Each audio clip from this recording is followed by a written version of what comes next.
storing this data item, we know that these 4 memory locations will be used for which data item? For A0. And the second 4 memory locations, these 4 locations will be used by the next data item, that is A1, right? But what is the address of this memory location? What is the address of this memory location? When we are storing the data, we are actually storing some binary data, right? And these are the memory location. Each of these data item has a memory location, right? And the memory location is usually denoted by hexadecimal numbers. But here we can assume that suppose the first memory location is 100, the address of first data item is 100, the address of second data item is 101, this 102, and then 103. That means the first data item A0 is going to use how many memory locations? 4 memory locations, and the address is from 100 to 103, right? So for this array, suppose the name of this array is LA. LA means linear array. So what is the base address here, base location? 100. Very good, 100. This is the first memory address, and the computer will only remember the base address. It will only remember the base address. So when we are storing 10 data items here, and after storing the data items, suppose you need to access any one of them. So at that time, you need to know in which memory location that particular data item is stored, right?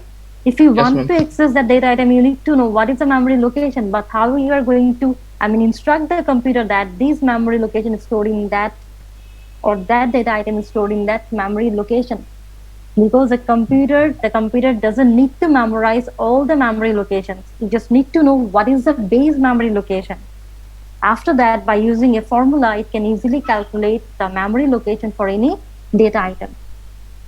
So first tell me, if you are storing 10 data items here, okay, and the index value is A0 to A9, but usually in data structure, we use one-based or unit-based indexing. When you're writing a program at that time, we are using zero-based indexing, right? A0 to A9, but here we usually use one-based indexing. So what type of problem can arise if you're using one-based indexing here? In this linear array, how many data items we want to store? 10 data items, right? Yes, ma'am. Yeah, so the first index value is A0 and the last index value is A9, but here we are using unit-based indexing. That means the first index value is 1 and the last index value is 10. 18. Right? Or when you are using a large array, when you are storing a large number of data items, at that time, how you are going to find out how many data items are stored here? At that time, you need to know what is the upper bound of this array and what is the lower bound of this array. So what is upper bound? That is the maximum index number, and lower bound is the minimum index number.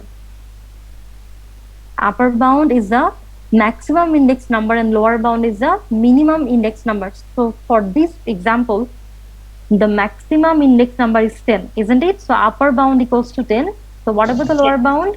Lower bound equals to 10. So now if we want to know how many data are stored here, what is the value of n? At that time, we have to subtract the lower bound from the upper bound.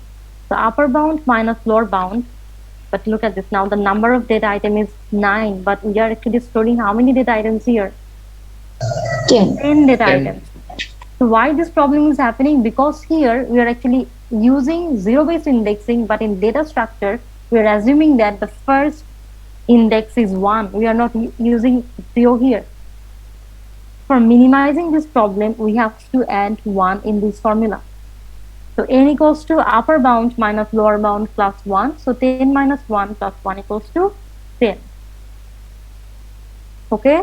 So when the number of data item is, or the linear array is large, that suppose we don't know how many data items are stored here, only the upper bound and lower bound is given. So at that time, you can calculate how many data items this array has. So just use the equation n equals to upper bound minus lower bound plus 1. So the number of data item is 10. Clear? Yes, ma'am. Yes, ma'am. Clear, ma'am. Okay. So the thing that I was actually saying, that when we are trying to find out, or we are trying to traverse a data item, but we don't know what is the address of that data item. Because at that time, how we can actually find it out? How we can find out the address of a particular data item? Using pointer? No. We don't need to actually use pointer here. So just look at this slide. We can use this equation.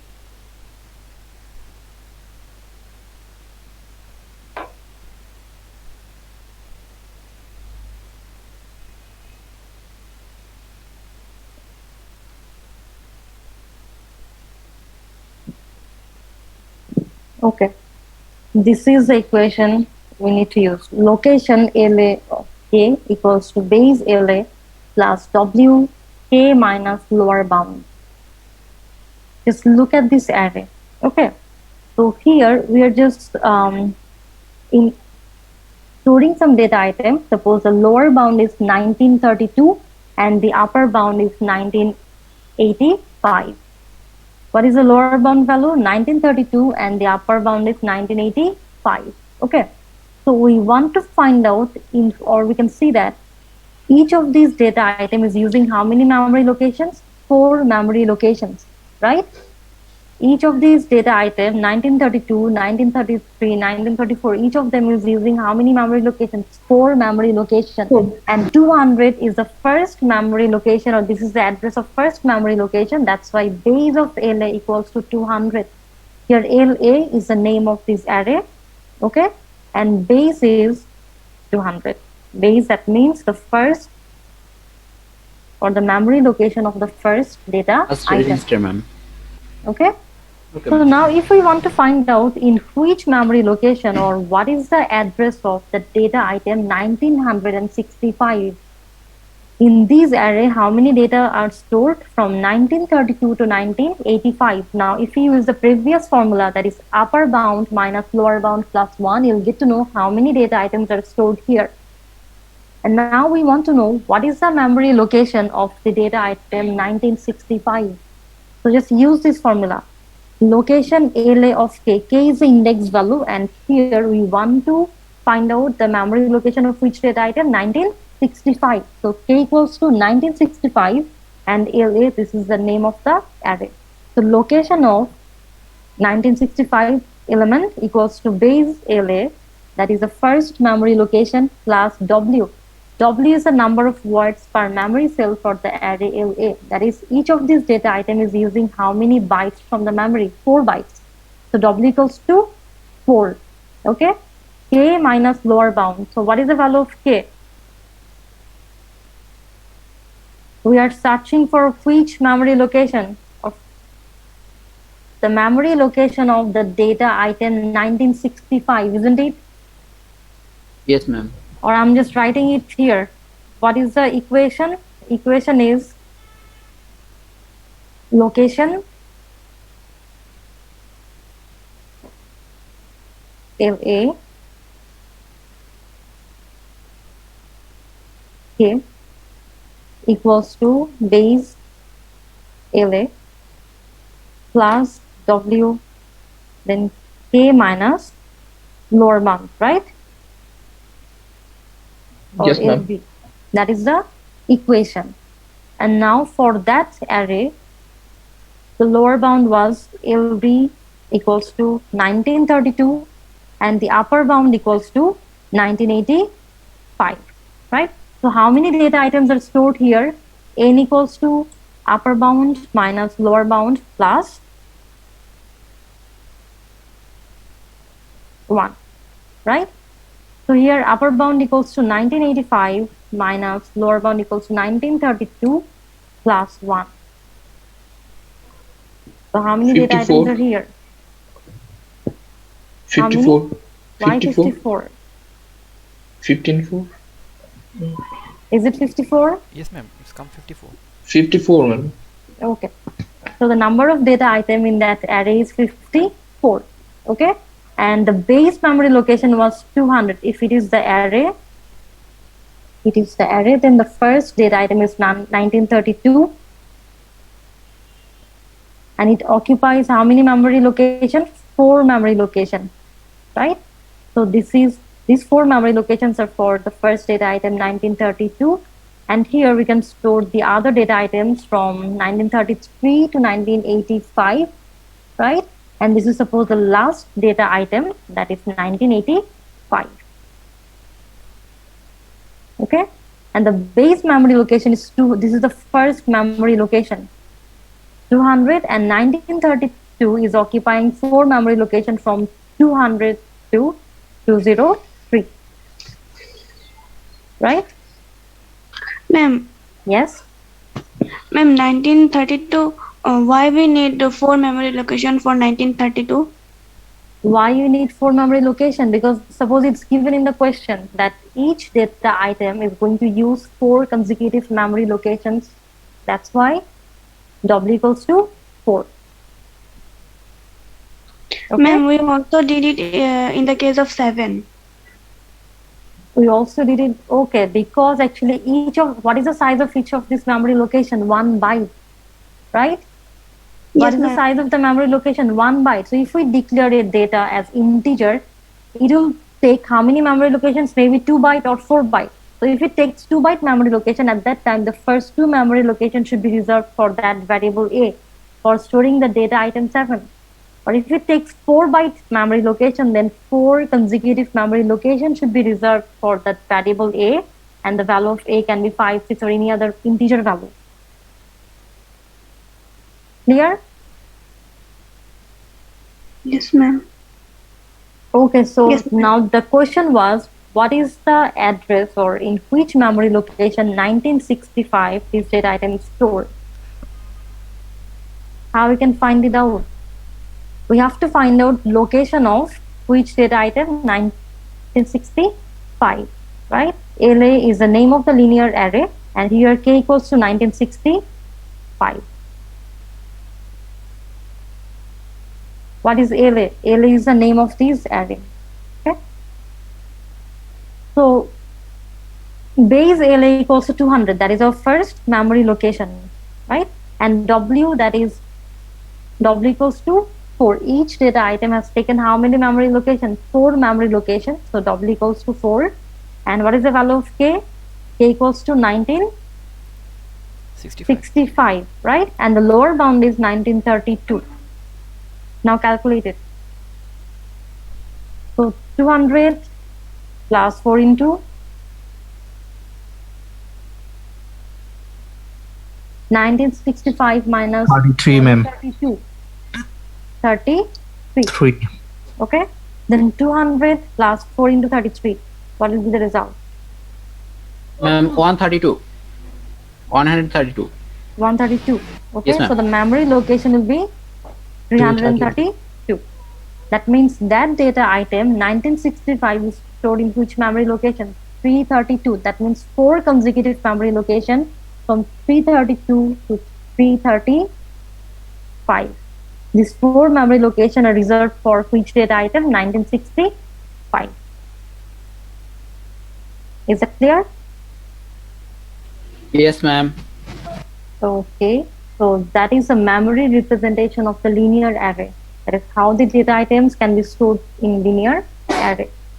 So now tell me, if we are storing the data item in linear structure, at that time, how many operations can be performed on the data items? This array is one kind of linear data structure, right? This is a linear data structure. So how many operations can be performed on those data?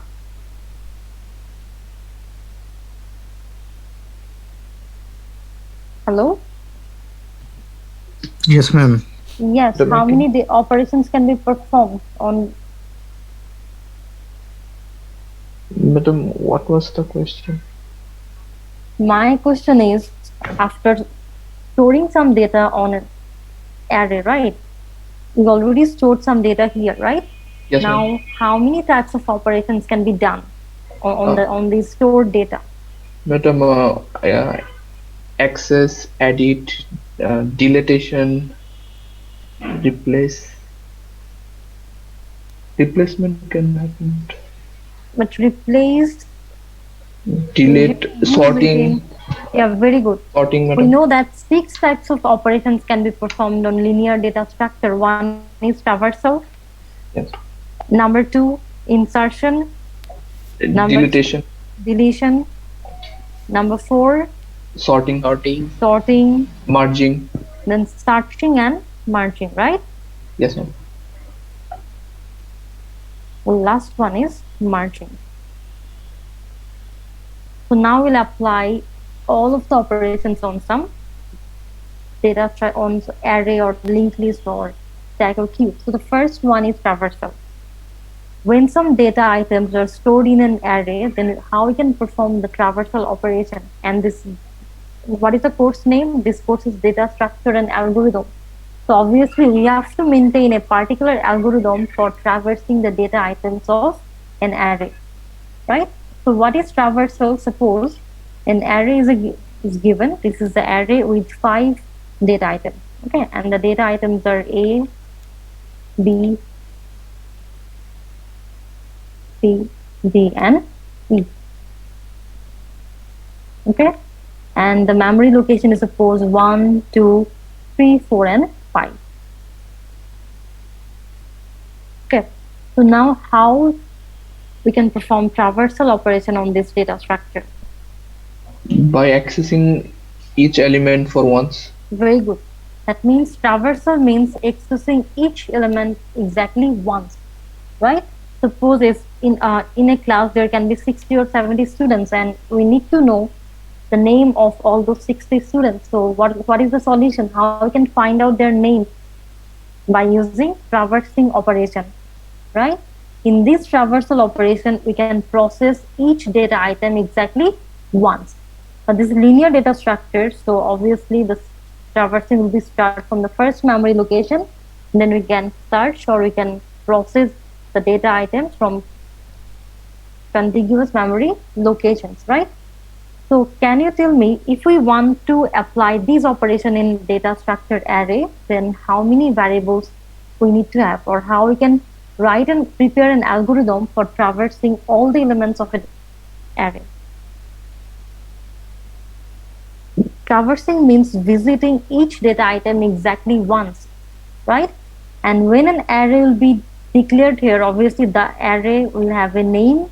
Suppose the name of this array is linear array, and we need to know the value of upper bound and the lower bound. Is there any other variable we are going to need for traversing the data item? No, madam. What If we have the right? number of n elements, then no, madam. Don't need. We don't need any other variable. No, madam. Sure. We have the length of the element, so yeah, madam. Don't need. We don't need any other variable. So how we can actually, how we're going to search, I mean traverse all the data items? Do we need to use any loop? Yes, ma'am. So if we need to use a loop, obviously we need another variable. We need a loop variable, isn't it? An Variable for array loop. can have several elements. Several elements can be stored in the array, right? So in traversal operation, all the elements should be processed exactly once, right? And we should start this traversing operation from the first memory location. So we can use a for loop, while loop, or do while loop, right? Yes, ma'am. So when you're using a for loop or while loop, at that time we need obviously a loop variable. So Yes, how we ma'am. can start the algorithm? At first we need to prepare an algorithm, then we can apply this operation on this data structure. So what should be, first tell me how many variables we need here and what should be the first step of this algorithm. Now we are going to write an algorithm for traversal operation. Okay, so how many variables we need? Madam, two. Only 2. What are Uh, they? Array and another variable for loop. We need to know the name of the array, that in which array we are going to perform this operation. Suppose ALA is the number of array. Then we need to know what is the upper bound and lower bound value of the array. And then we need a variable for loop. So K is the loop variable.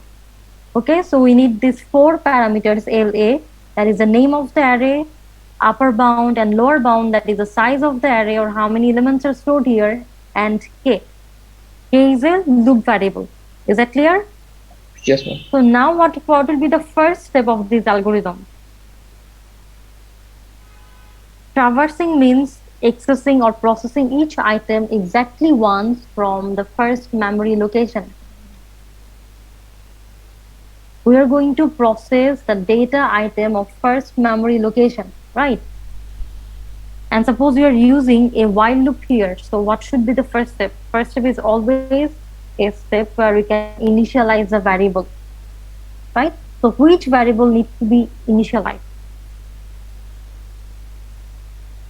K, madam. Very K. good, K. So the first step will be K equals to lower bound. We will Lower bound. start this traversing operation from which memory location? From the first one. So the first step of this algorithm will be set K equals to LB. K equals to lower bound, and here lower bound equals to 1. So at first we will traverse the data item of this memory location 1. Okay, so that is step number 1. Then what should be the next step? Now we can use a loop here. Yes, When we ma'am. are using a loop, at that time we can repeat some steps, right? So step number 2 is repeat. We don't know how many steps need to be repeated, right? So you can assume that maybe 2. So repeat step 3 and 4. Now we can use a loop, suppose while loop. So what should be the condition? How many times we want to execute this while loop? We are performing an operation that is traversal on this linear array where lower bound equals to 1 and upper bound equals to 5. Lower bound equals to 1 and upper bound equals to 5. That means how many data items are stored here? N equals to upper bound minus lower bound plus 1. So 5 5. minus 1 plus 1, that is 5. Right? And traversal means process all the data elements, but how many times? Only once. Okay, so if we start from the first memory location, in this memory location we can process only one data item, but there are 5 data items. If we want to process all the data items, then what should be the condition? What should be the value of K? What should be the maximum value of K? Because the minimum value is lower bound. UB upper bound. Maximum will be UV. Sorry, UV, madam. Maximum would be UV. that means K less than or equals to upper bound. That is the condition. Yes, ma'am. First step is initialization. The initial value of K is lower bound. Here lower bound is 1. So at first we will process the data item of this memory location. Now we can use a loop. Okay, using this while loop we can repeat some steps, but we need to define a condition. What is the condition here? We will continue these steps 3 and 4 until the value of K Is equals to 5. Equals to UV. Yeah, so here upper bound equals to 5. That means the loop will be executed how many times? 5 times from K equals to 1 to K equals to 5. Is that clear? That is step number 2. So what is the next step? Print. Print. Yes, madam. Because we are Here, why you are accessing- using this algorithm? For processing the data item, and after processing the data item we can retrieve the data, right? Suppose we are processing the first data item in memory location 1. Suppose LA of K equals to, when K equals to 1, so LA of 1 equals to A. After processing the data item, now we know that the data or the value of this memory location is A. Which data item is stored here? A, right? Yes, ma'am. So when K equals to lower bound, K equals to 1, at that time we are processing the first data item. So what should be step number 3? What should we write here? We can just write apply process to LA K, right? Apply process to LA K. So repeat steps 3 and 4. We don't know what is the step number 4, right? So repeat steps 3 and 4 while K less than or equals to upper bound, and we started from lower bound, right? Step number 3 is apply process to LAK. So when K equals to lower bound, K equals to 1, process the first data item. LA 1 equals to A. So what should be the next step? After processing the data item from one memory location, now it will process the next data item. So step number 4 should be set k equals to k plus 1, right? After processing a data item from one memory location, now it can process the next data item. So set k equals to k plus 1. Isn't it? Yes, ma'am. Look at this. The first step is k equals to lower bound. So here, lower bound equals to 1. So at first, this algorithm will process which data item? A. Apply process to LA of k. First step is k equals to LB, k equals to 1, and 1 less than or equals to 5. That means the condition is true. Now the algorithm can process this data item. So LA 1 equals to A. After processing the first data item, now increase the value of k. K equals to k plus 1. Now the new value of k is 2 and 2 less than 5. This is also true. Now we can process the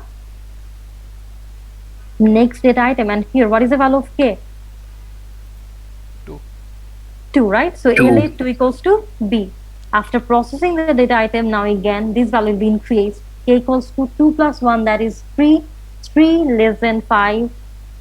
True. So now process that Yes, ma'am. data item. So LA 3 equals to C. After processing this data item again, the value will be incremented. So the new value of k is 4 and 4 less than upper bound. It's also true. Then process that data item. So LA 4 equals to D. After that, the last one. So now 5 equals to 5. It's also true. And the last data item is E. And now if we increment this variable again, the new value will be 6 and 6 less than or equals to upper bound is false. So the loop will not be executed, right? Yes, ma'am. Yes, ma'am. Is that clear how the algorithm works? Traversing is an operation which can be performed in linear data structure, because in linear data structure, all the data items are stored in successive memory locations, right? So here, if we use a loop, we can easily process all the data items. Okay, so we just need to know about 4 parameters, that is the name of the array, the upper bound, lower bound, and a variable, if, right? So start from first memory location. So we can initialize the value of k as lower bound, k equals to lower bound.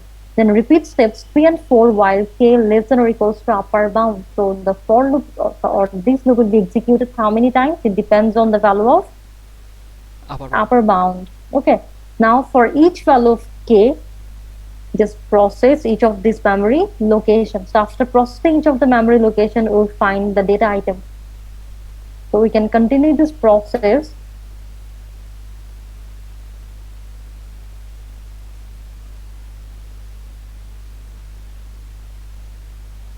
Hello? Yes, ma'am. Yes, I ma'am. can hear Yes, you. Yeah, ma'am. I hope this algorithm is clear to you. Yes, ma'am.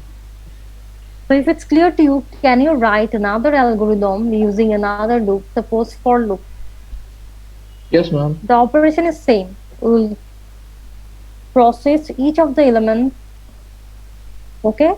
But we want to use for loop. So how many steps we need, or what should be the steps of the algorithm? Just try to write it.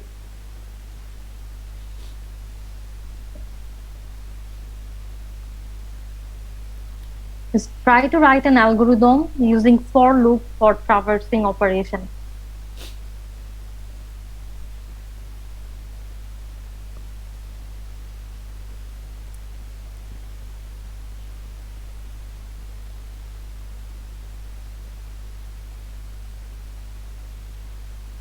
Okay?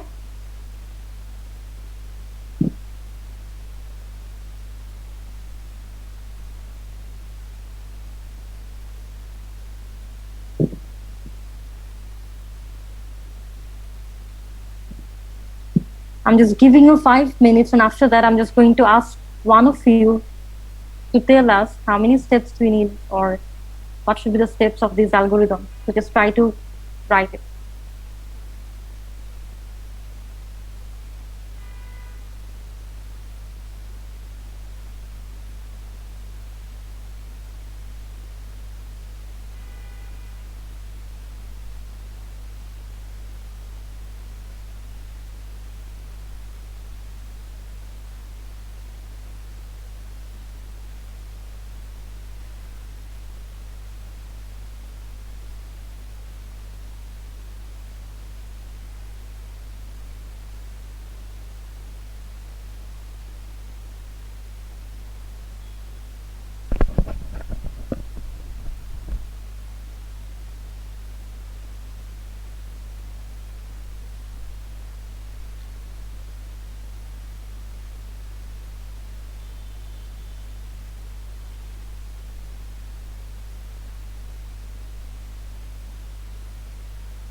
Madam, done.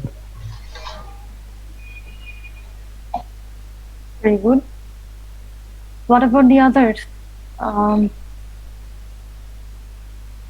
Humayun Kabir. Hello, Humayun, can you hear me? Yes, ma'am. Yeah. So please tell us how many steps we need if we use a for loop. Ma'am, I'm trying. Not it. Okay.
Hello?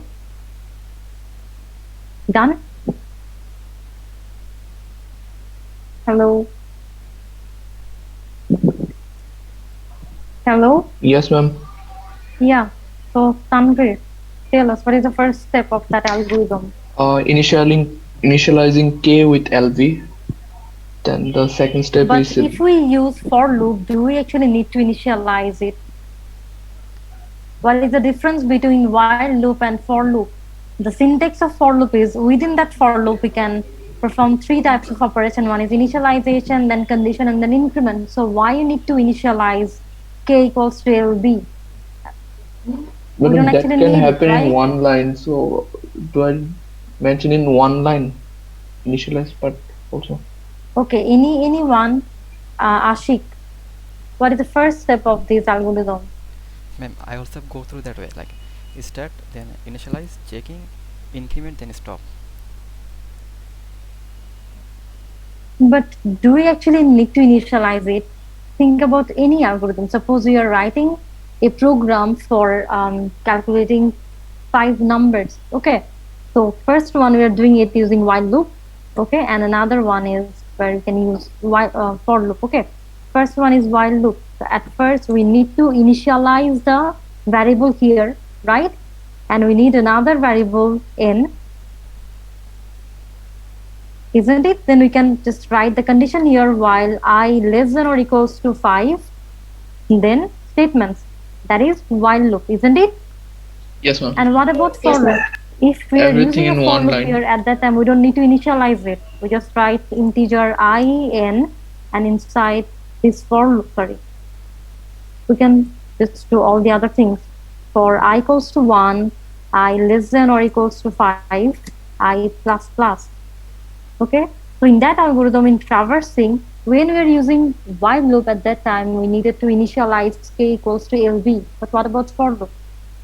Madam, here also initializing in the first part Ma'am, for I we equals to put the 1. sign here only. we can just write the first step will be repeat for k equals to lower bound to upper bound. That should be the first step of this algorithm. Repeat for, we just need 3 steps here. First one is repeat for, or we can start the algorithm, then repeat for k equals to lower bound to upper bound, then apply process to LAK, then exit. How many steps we need here? Step number 1, we can just write repeat for k equals to lower bound to upper bound, and step number 2, apply process to LAK, and then exit.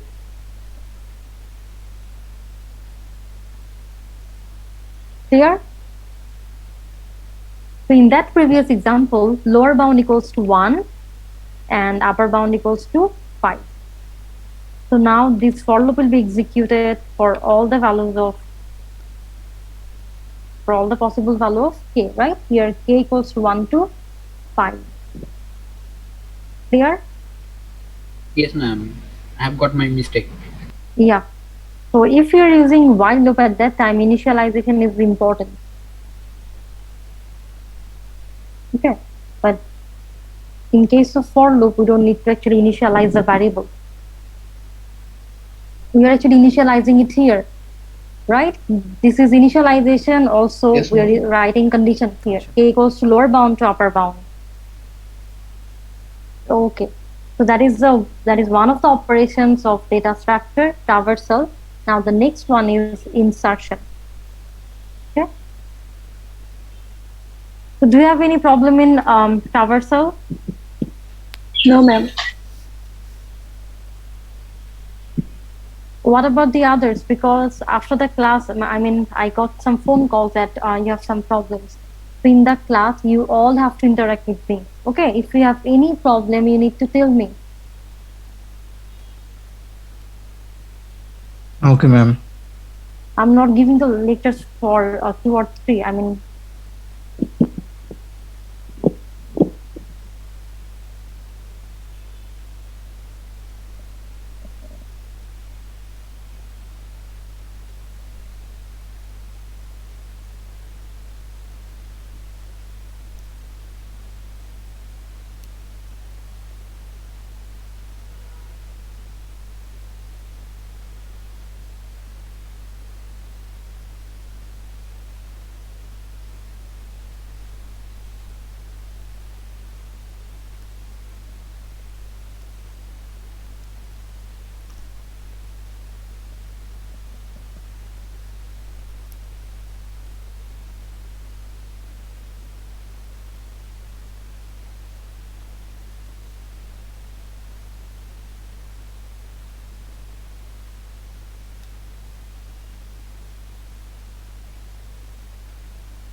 Guys, can you hear, ma'am? No, he's not here. She's not here.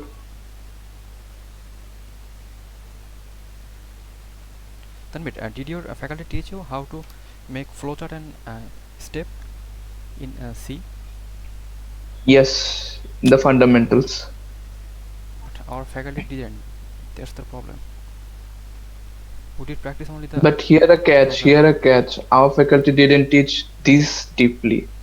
She didn't talk us when to do how to write for in algorithm. He didn't taught us that. Yes. Some basic structures he just told us. Our faculty didn't discuss none of this. Who was? Let's not take his name here. I told him to slow, but he was saying it's not Madam, really madam, important. madam.